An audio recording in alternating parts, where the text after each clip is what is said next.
موت کتنی ظالم اور چالاک ہوتی ہے، جس کو دبوچنا چاہتی ہے اس کے پیچھے لگ جاتی ہے اور آخر کار اپنے جال میں پھنسا لیتی ہے۔ حافظ محمد شبیر 22 مئی 2020 کو کراچی میں حادثے کا شکار ہونے والی بدقسمت فلائٹ کے مسافر تھے، اور وہ اس حقیقت کی کلاسیکل مثال ہیں۔ یہ سال بھر سے بچنے کی کوشش کر رہے تھے، لیکن وقت مقررہ انہیں کھینچ کھانچ کر فلائٹ PK 8303 تک لے آیا۔ لیکن کیسے، یہ جاننے کے لیے ان کی داستان ملاحظہ کیجیے۔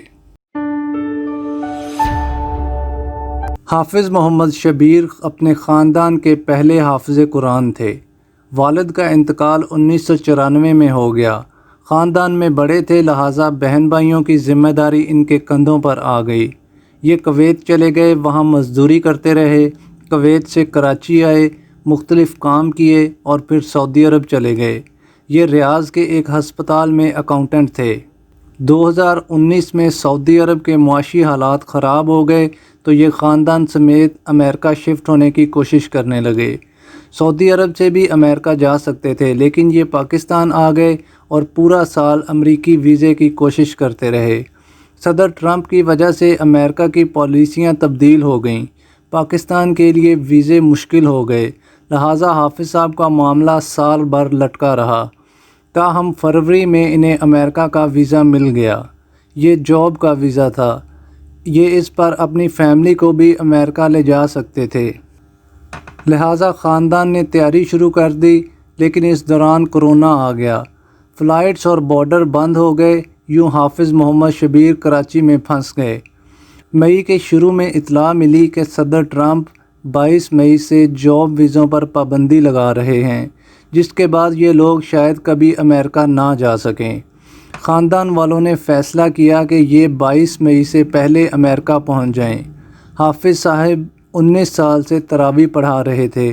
کویت اور سعودی عرب میں بھی نماز تراویح کی امامت کرتے رہے، اور یہ اس سال بھی تراویح پڑھا رہے تھے۔ ان کا خاندان بھی ان کے پیچھے تراویح پڑھتا تھا۔ یہ اس رمضان میں بھی 15 دن یہ خدمات سر انجام دیتے رہے۔ 19 مئی کو بھی انہوں نے تراویح پڑھائی، روزہ رکھا، اور یہ قطر ایئر ویز کی فلائٹ سے دوحہ روانہ ہو گئے۔ حافظ صاحب اور ان کا ویزا کراچی ایئرپورٹ پر کلیئر ہو گیا، لیکن جب یہ دوحہ پہنچے تو انہیں ایئرپورٹ پر روک لیا گیا۔ امریکہ کورونا کی وجہ سے صرف اپنے شہریوں کو داخلے کی اجازت دے رہا تھا۔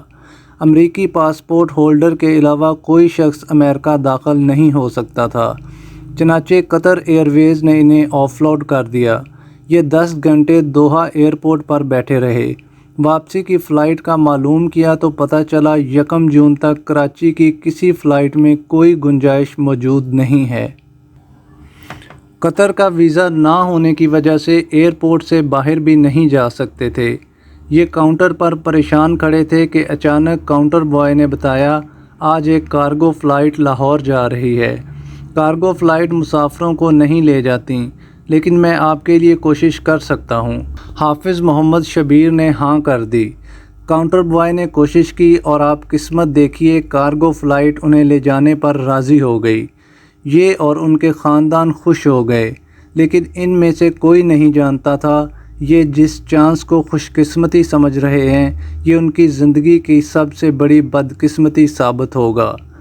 مسافر بڑی تیزی سے آخری منزل کی طرف بڑھ رہا تھا۔ حافظ شبیر کارگو فلائٹ کے اکیلے مسافر تھے۔ یہ بہرحال لاہور پہنچ گئے۔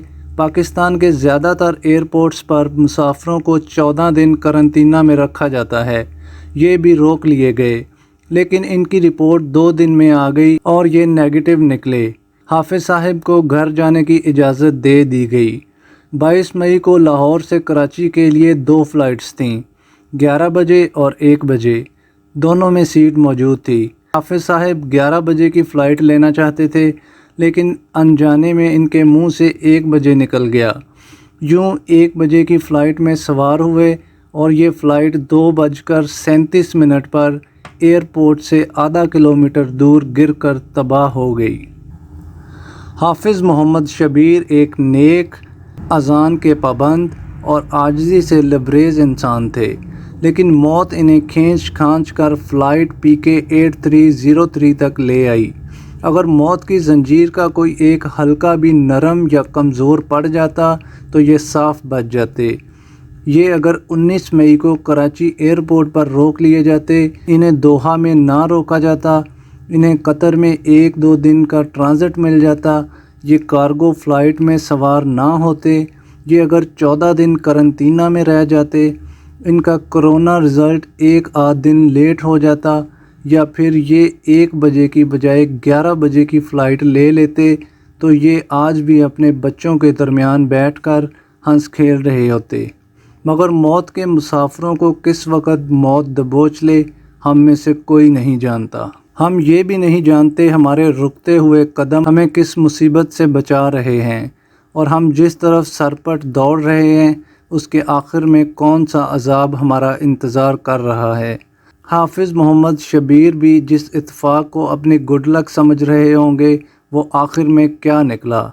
چنانچہ آپ یہ بات پلے باندھ لیں، قدرت اگر ہمیں بچانا چاہتی ہے تو یہ ہمیں کالی بلی بھجوا کر بچا لیتی ہے، اور یہ اگر ہمیں گھیرنا چاہتی ہے تو یہ پھر ہمیں خوش قسمتیوں کے پہیے پر بٹھا کر بھی اپنی طرف کھینچ لے گی اور ہمیں دائیں بائیں نہیں ہونے دے گی۔